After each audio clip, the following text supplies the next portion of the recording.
Well, good afternoon, good morning, good evening, everyone, depending where you are in the world. It's now 9 a.m. in the UK time, so I think we'll make a start on the presentation for today. So thank you all for joining us for today's presentation and training session. My name is Will Saville and I'm the International Manager here at GL Education, and I would like to welcome you to the webinar. We'll start the presentation shortly, but first I just want to run through some housekeeping. During the presentation, we're going to keep everyone on mute to help us keep the schedule, and at the end of the presentation, we're going to have a question and answer session with Jess, the presenter. If you would like to ask this question, please type it into the chat box and either address it to the host or to the audience, and then I'll relay these to Jess at the end. If you do experience any technical issues or have any questions, please address these to the host and we will try to assist you. We are also recording this webinar and expect to send a link out within 48 hours. So, as you all know, KHDA has just issued guidance on their testing requirements for 2020-21 and have recommended a PASS survey as an optional test for schools. The Pupil's Attitude to Self and School survey is a psychometric assessment designed to support attitude, emotional skills in children and incorporate suggested interventions aligned to the results of the reports. Given the recommendation by KHDA, we thought it would be useful to run a session explaining the product, how you can use it most effectively, and also how it triangulates with other data that you might collect, such as the CAP4 information. Today's session will be led by Jess Watson, and Jess is an international consultant at GL Education who has worked here for the past 3 years with leaders across Europe, Asia, and the Americas. And prior to joining GL Education, Jess worked as a teacher and head of mathematics at an inner city school. So over to you, Jess. Thanks, Will. Hello, everyone. Thank you for joining us here. As Will said, we will be recording this, so you will get a link to that later on as well. So today's session is going to be all about supporting student well-being with the PASS survey. In terms of the objectives for this morning, or I should say this afternoon really, this morning for me, but this afternoon for you all, it's to receive an overview of the survey itself, so the types of questions in the survey and what information it will provide you with. We'll be going through the report features and the different scores. They are different to those that you will find in the CAP4, so I'll be explaining what they mean, give you some guidance on how you might want to analyse those. To evaluate how you can use it if you do decide to take it up, to identify specific attitudinal support needs, and also where to find follow-up strategies as well, because we do have an interventions toolkit that we provide that you can use, which will give you practical strategies that you can put in place to support your students depending on the results of the PASS survey.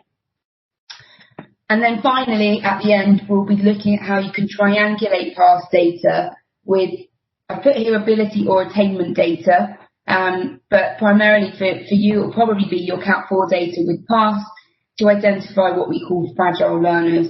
And I'll explain exactly what I mean by that term and how you can identify them towards the end of the presentation.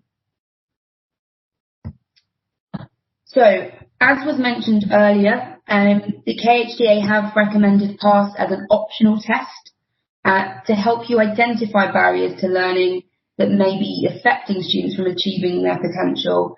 And we have recognised that this is a real priority for schools that we've been working with, given the school closures and just the impact of this year. So this year, in partnership with KHDA, to support our schools, we are providing the PASS credits free of charge for all students in the recommended CAP4 year groups across Dubai. So you will get to access this survey completely free of charge for those students that are taking CAP4. And the link at the bottom there, if you haven't already been on the website there, that has got all of the guidance and the guidelines and recommendations for the National Agenda Parameter testing in Dubai for this current academic year. So you can find further details and information about which year group should be tested with CAP4 and some information about PASS on there as well. So as always, I'm going to start with the whole student view and how PASS fits into that. And to be honest, is probably that last piece of the puzzle. So we aim to give schools what we call that whole student view, so that holistic picture. So not just the academics, not just what test scores they got, but also getting a measure of potential with the CAT4, which I'm sure you're all aware of, identifying possible barriers to learning that could be because they have a verbal deficit, for example. Maybe they have particular needs that need additional support in your school. And then, as I said, that missing piece of the puzzle could well be PASS, which identifies barriers to learning that may be more to do with students' well-being, their feelings about school, than feelings about themselves as a learner. And that comes together to form that holistic picture. And I think this quote here is really lovely and really sums up our ethos, and clearly the ethos at Amity School in Dubai. They wrote a case study for us last year about their use of the CAT4. And something that they said was, assessment is a journey that defines the progress of a child rather than just being all about marks. And I really love that idea that assessment is a journey. It's an ongoing process of learning, both the students' learning, but also our learning about what that student needs. And this quote here is from Colin Bell, COBIS, and he said, education around mental health in schools is key, and we will do our utmost to continue to spread the word that it's okay not to feel okay. And this is from our Global Perspectives report, which was published in 2018. So it is a couple of years old now, but I think the message is just as relevant, if not even more so, at this point in time. Having spoken to a number of schools and international schools across the world over the last couple of months, when you're going through that process of reopening, the key issue that's coming up time and time again, and the key priority for schools, is to get students back into a safe place, back to some form of routine, and get them to feel comfortable in the school environment, with a real focus on their well-being. Academics and addressing gaps in learning, yes, that is important, but the school leaders that I've spoken to are really keen to support their students and make sure that they feel okay. So we have our PASS survey, and this stands for Pupil Attitudes to Self and School. It's a very quick survey. It's a 50-question questionnaire. Apart from the lower years, so the very young ones don't get as many questions. It takes around 20 minutes to administer and was developed by 2 educational psychologists, and it focuses on attitudinal barriers to learning. What PASS does, it helps you to identify any issues that could prevent a student reaching their full potential. As I said, so those non-academic issues. So it could be that they have a very low sense of their own learning capability, they're struggling with accessing the curriculum, and then that reflects back onto them. So it helps you to uncover barriers that you might not be able to do purely through attainment testing or with the CAT4 assessment. It will help you guide pastoral support at different levels. We'll talk you through the different report features, because you'll get an overview, so a cohort level report, as well as grade level, and then individual as well. So you can highlight trends at top level and also drill down to those specific individuals that really need your attention. We have schools that use it year on year, or some of them use it a couple of times per year, particularly with a specific group of students. And what this does is it allows you to monitor the impact of any interventions you then decide to put in place. And also it can help you to address behavioural problems, so disengagement, and identify maybe some of the underlying reasons behind disengagement. And as I said at the end, we'll talk about this group, fragile learners, and what that means. It can help you to identify those invisible groups of students who may present themselves outwardly as being okay, but really they're struggling and they do need your support. I put in the bottom corner here, there are translations available as well. We have quite a number of translations of the questionnaire itself. So if you have students where by their first language isn't English and they have fairly weak English language skills, please do get in touch with us and we'll see if we've got the appropriate translation that we can send over to you. And PASS covers 9 attitudinal factors. So there are 9 factors that you will see highlighted in the report. And these have been proven to be linked to educational goals. And these are the 9 factors. Feelings about school is how a student feels in the school environment. And it can highlight possible issues like bullying. Perceived learning capability. This is a student's perception of their capability in the short term.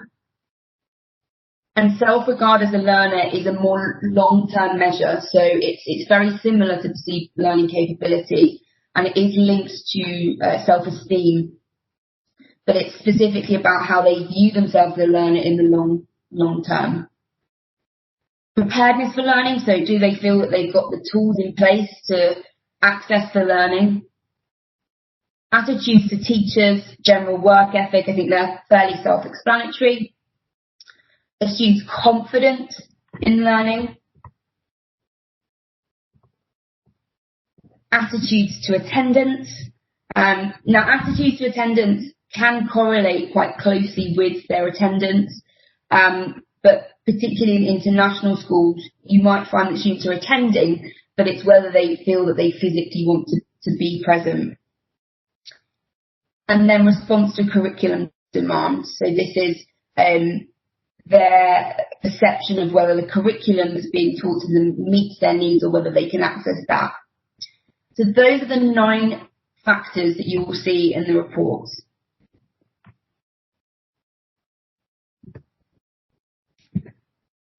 I'm going to talk about this first before we look at the report, because some schools will like to look at the factors in isolation.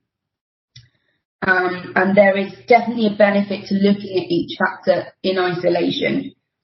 However, there are also commonalities between some of the factors. And if you want to start with a bit more of an easily digestible way of analysing the data, then you can use this, which is called the PASS domains. This is an approach that was developed by Matthew Savage. Some of you may have been on his courses, some of you may have heard us talk about him before or watched the data triangulation videos that he's done for us. He's former principal at the International Community School, and he came up with this approach when analysing the 9 factors. I think it's actually really, really useful. So the first domain of the 3 is the self. So this includes perceived learning capability and self-regard as a learner. So these are the factors that are specifically about how a student perceives themselves as a learner. Domain 3 is the externals. So this is factors 1, 5, 8 and 9. And this is a student's perception of the school. So you see that there are 2 different domains, 2 different lenses for the factors. And then you have what Matthew calls the interface. So this is domain 2, and this is a combination of the 2.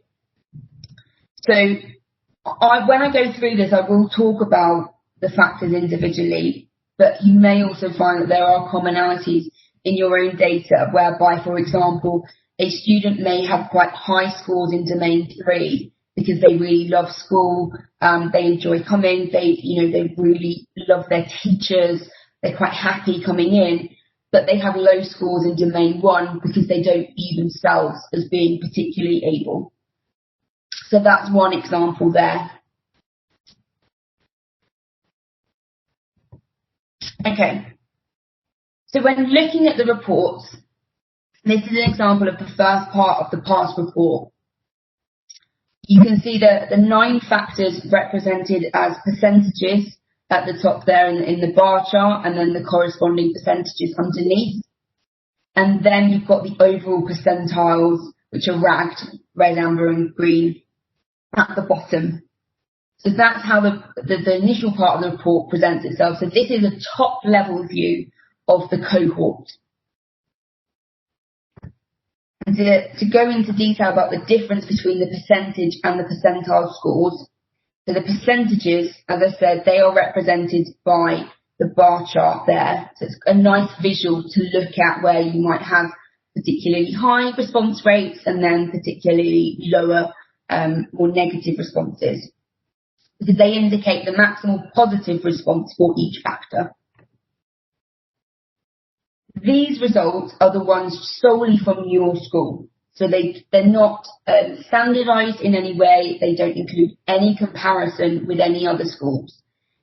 And it's useful for comparing trends year on year or each time you do it. So you might find that you see particular trends over time, or if you've been working with a group of students on a particular factor or an area, if you're looking at a domain, you may find that, well, hopefully what you will find is that those bars increase in height.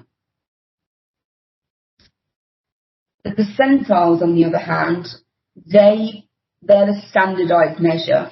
So they provide a measure of how the whole school and its individual students are doing compared against the UK standardisation.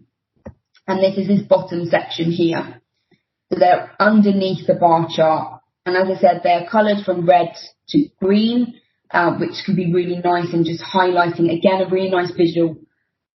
What factors are actually okay when compared to the standardisation we're doing really well in? Are there any areas for concern?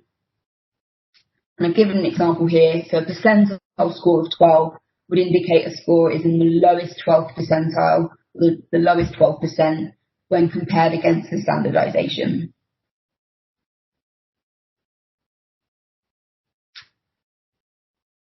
I've come up with a very quick, if this is your first time using PASS, suggestion for whole cohort analysis. As I said, that would be the first page of the PASS report. There's two PASS reports that you get. You get the PDF, which I'm showing you here, and then there's the Excel. So within one report, you get an overall view, and then I'll talk about the grade by grade and individual after this. When looking at your whole cohort, you might want to do things like listing 3 positives. And I started with a positive because I think it's really easy for us to hone in on the reds and the low scores first. And I think we have to celebrate the things that we're doing really well.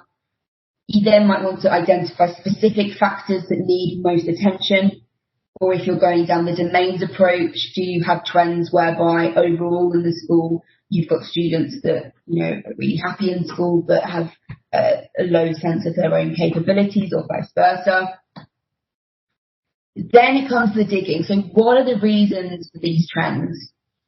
So it could be, if you're doing it for the first time now, is there an impact from the school closures that's now, coming to light as students have come back into school?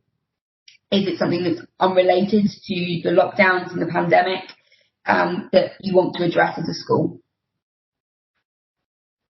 And then once you've explored some reasons, then think about what strategies will be effective. And this could be for this whole cohort, what strategies would be effective on a group level, and who will take the lead. So who is responsible for putting these strategies in place, getting staff on board and rolling some new programs out in the school. And to help you with this, we have our PASS interventions. When you have PASS, if you bought it or if you're getting it free of charge this year, alongside your Cat 4 cohorts, you will see this purple button in the top left. You'll see that on your TestWise homepage, and that's how you can access it. These interventions were developed by Nicola Lambros, former head of King's College, formerly in Spain and then in Panama. She's developed these strategies with us, and there's a whole host of different interventions. So factor by factor, what you'll see is how this might look in the classroom. So how does a high score or a low score for a particular factor present itself? So what might you be seeing? You'll then get questions to ask. So when you're exploring possible reasons for why you might have particular scores, there are some prompt questions there. I've screenshot here a whole school, but there is also an individual level as well. So depending on how you're looking at the data. And then a number of intervention strategies as well. As you can see, and this is for one factor, there isn't just one intervention strategy. There are a number of them. So you can choose which one makes sense for you as a school, depending on logistics and time and what your priorities are and what is possible to do, what makes most sense. And then you can see the impact of it. Hopefully what you'll want to do then is rerun past to see the impact. But what this also means is if one particular strategy doesn't work for whatever reason, then there are other options for you as well. So this is for every single factor. You'll get all of this. So the how it presents itself, the questions to ask on a whole cohort and an individual level, and the intervention strategies as well, all as part of the PASS survey. And what Nicola has done for us for September, so this is all live now, is an additional section called Reconnections. And this is in light of the school closures. So there are new areas to consider and strategies provided in light of what's happened in 2020 as well.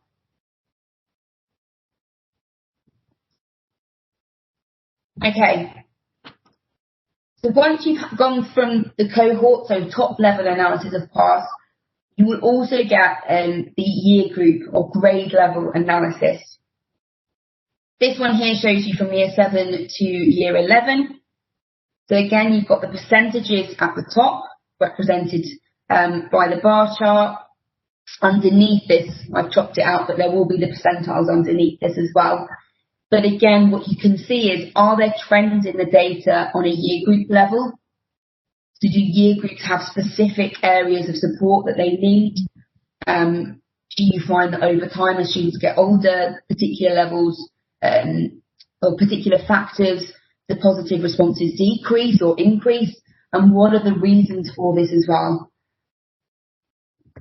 And again, I've given some suggestions here for how you might want to approach it. So the first obvious question, are there any key differences or similarities? Again, list 3 year group specific positives.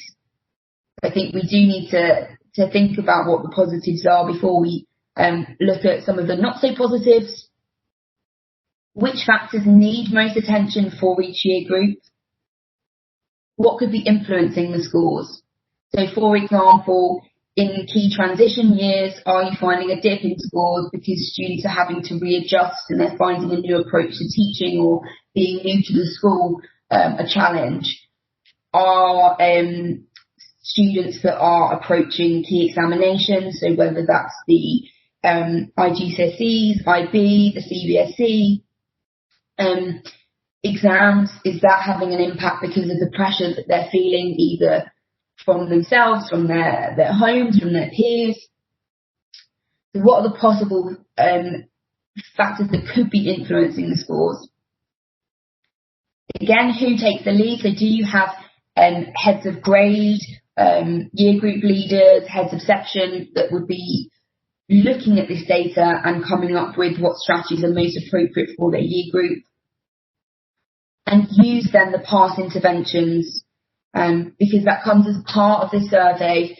Do use the interventions that we have provided and get ideas from there. You've not just got the scores, but also the follow-up actions that you can take.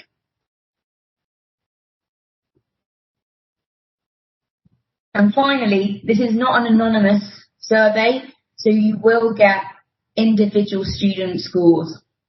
This is solely presented as a percentile. Again, I've got a screenshot here. This is some sample data. You can see lots of greens there.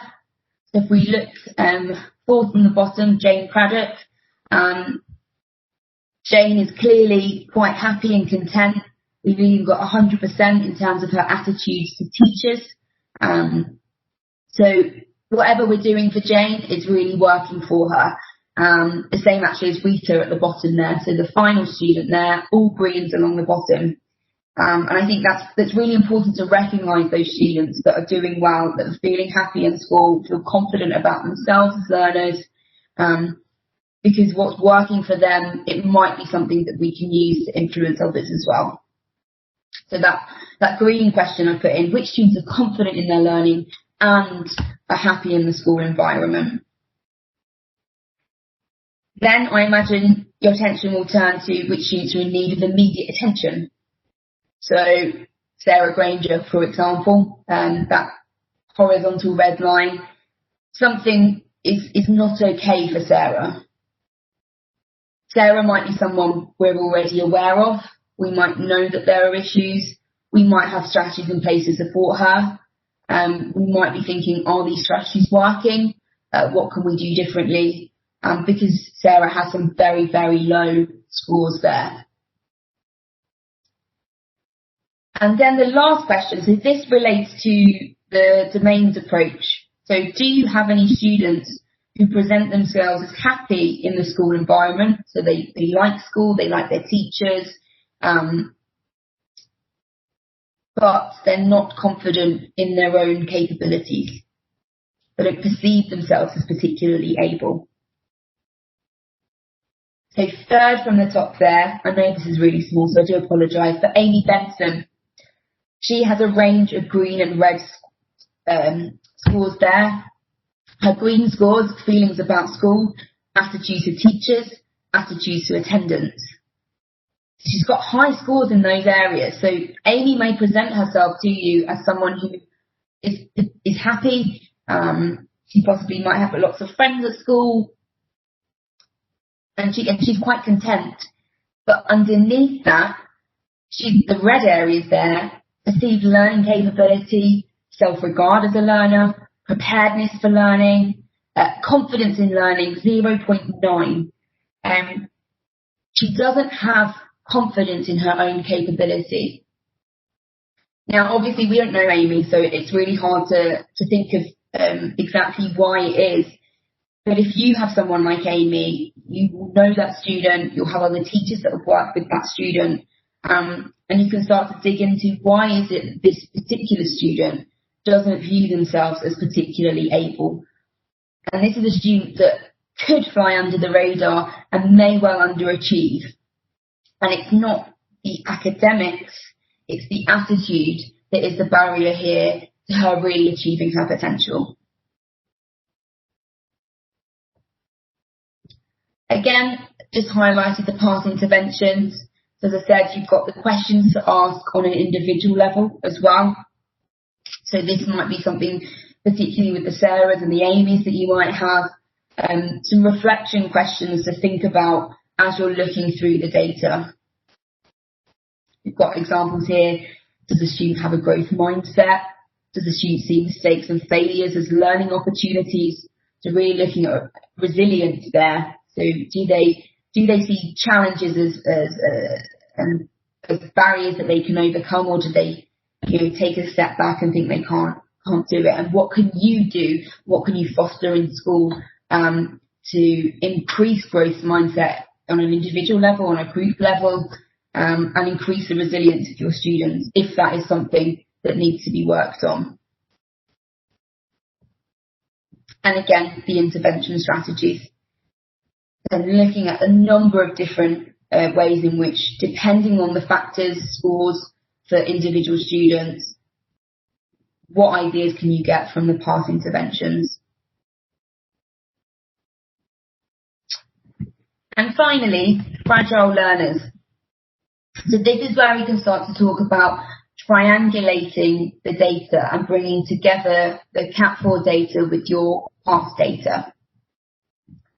So learners that perceive themselves as less capable than they are considered fragile learners. And PASS can help you to identify that by comparing the CAT4 data with the attitudinal data. The quadrant here that you can see, you've got on the y-axis, so the vertical axis there, factor 2, which is the perceived learning capability. And that's plotted against, on the x-axis, so your horizontal one, attainment or CAT4 data. Now you will have CAT4 data, so you can compare it to their overall mean score there.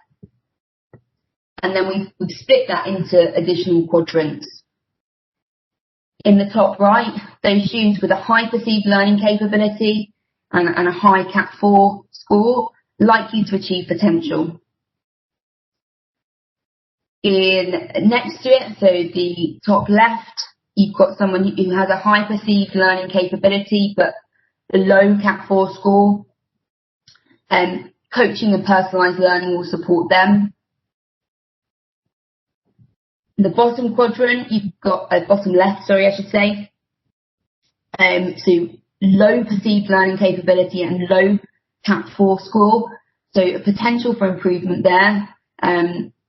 Dig a bit deeper into further diagnosis and mentoring may support them as well. And then the bottom right, that's your fragile learner quadrant. So that there, you've got students with high CAT4 scores but low perceived learning capability. So they have the potential from their CAT4 data, but they just don't believe in themselves. And this is what we consider fragile learners, and there's a risk of underachievement here. And there are some case studies on our website about how other schools have gone about triangulating the data from CAT4 and PASS. So GEMS Wellington, their primary section, they did this with their year 4 cohort. You can see the graph here. They plotted their students' perceived learning capability against the CAT4 mean score. They split the quadrants, and then they identified those students who were fragile learners and put the interventions in place. I will also mention, because very recently in the last, I believe, month or two, Garden International School in Malaysia also wrote a case study, which is very relevant because they did this as well and identified fragile learners. And what was really interesting about what they found was those fragile learners that they identified were more likely to have a verbal deficit. And so by triangulating the data and getting these different pieces of the puzzle, they were able to identify that those students with a verbal deficit were not perceiving themselves as very able, even though they were.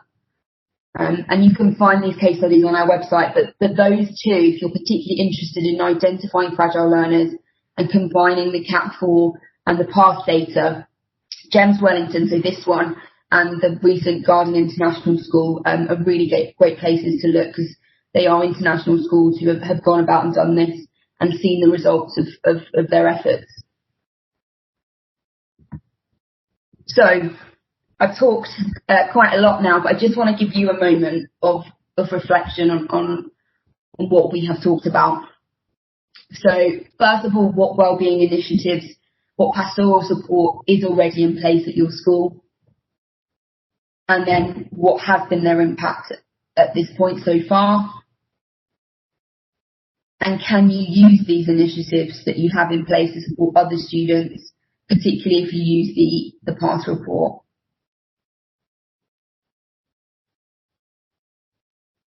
Once you've used PASS, how can you use it to monitor the impact of strategies and interventions over time? And how and will you use the PASS interventions?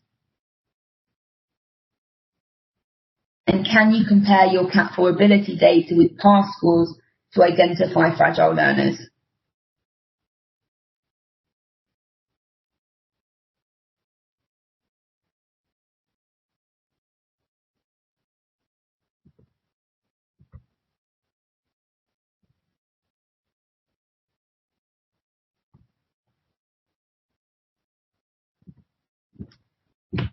And finally, I just want to give you some key areas of further training and support and information and resources that you can find about PASS. So you can find further information about the survey and the report on our website. There is also, through the website, you'll find a link to Attitudinal Measures Explained. So if you want to understand a bit more about what the different attitudinal measures tell you and what they're about, there's a nice little paragraph under each one at the link, Attitudinal Measures Explained. And then on our PASS product support page, there is a quick start guide. So this goes through what we talked about today. Essentially, it talks about what the scores mean, and there are some sample student data in there as well, so giving you mini case studies. There's a digital admin guide, as we have for all of our assessments, and then the PASS translations.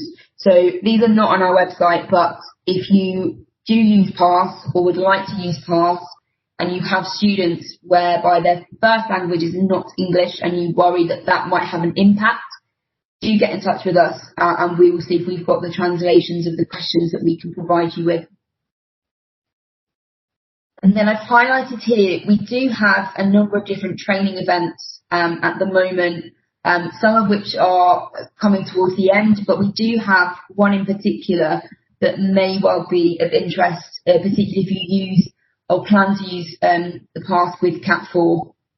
So Matthew Savage, who I mentioned earlier, who developed the domains approach, he is leading some training, data triangulation training. One of them is already ongoing, and there's another course starting on the 8th of November. So as I said, Matthew used to be principal at the International Community School, which was shortlisted for International School of the Year in 2019 and 2020. He was, before that, adjunct lecturer in school leadership at the University of Brunei, and he's enjoyed headships across a number of different schools after 13 years of middle and senior leadership experience in the UK sector. So a very, very experienced practitioner and knows a lot about data as well. And this particular course, it focuses mainly on Cat 4 and PASS. There are elements of attainment testing in there, but that it's open to different curriculum types. So it talks about how you can start bringing the different pieces of the puzzle together to get that whole student view. So if you are interested in that, I've put a link there, but it's under our training site. These do tend to get booked up very quickly. So if you are interested, I would say try and register as soon as you can, because they are very, very popular. And then, if you haven't seen already, we are hosting a global assessment conference, a virtual conference, in November. So from the 10th to the 19th of November, we've got it over 2 weeks to spread it out and allow people to attend as many sessions as they can. There are a number of different speakers from international schools speaking at this. There's a range of different topics, but most relevant to today, we have one of our themes running through is well-being. And I've highlighted here that on Wednesday, the 11th of November, understanding and supporting student well-being pre, during and post-lockdown panel. That's with Erica Elkady, Head of Secondary at Jumeirah Baccalaureate, and also Michael Browning, Head of Sixth Form at Garden International School. So Garden International School is the school, his case study I mentioned earlier, where they combine the PASS and Cat 4 data. So that's one of a few wellbeing sessions that are running, but I thought that would be particularly interesting and relevant to today's session. But on our website, again, gleducation.com, you'll see it. It's one of the first links on there. Sign up. It's completely free of charge. You can register as many attendees as you wish to at your schools. If you've got other colleagues that you think would benefit from attending, please do sign them up. There's a whole host of different sessions going on. I wanted to highlight that to you as well. So I hope that's given you an overview of PASS, giving you some insight into the reports, the data that you'll find, and I guess more importantly, the follow-up strategies that you can use after analysing your reports. And if you do have any particular questions, if you're interested in taking up the PASS survey this year, please do email international at gleducation.com. And also take a look at our website as well, as there's a lot of resources on there with further information about PASS. And if you want to refresh what we've covered today or go into it a bit deeper. But if you have any questions at this point in time that you want to raise with me, please do feel free, type your answer into the Q&A box at the bottom there, and I'm happy to answer any of your questions that you have at this time.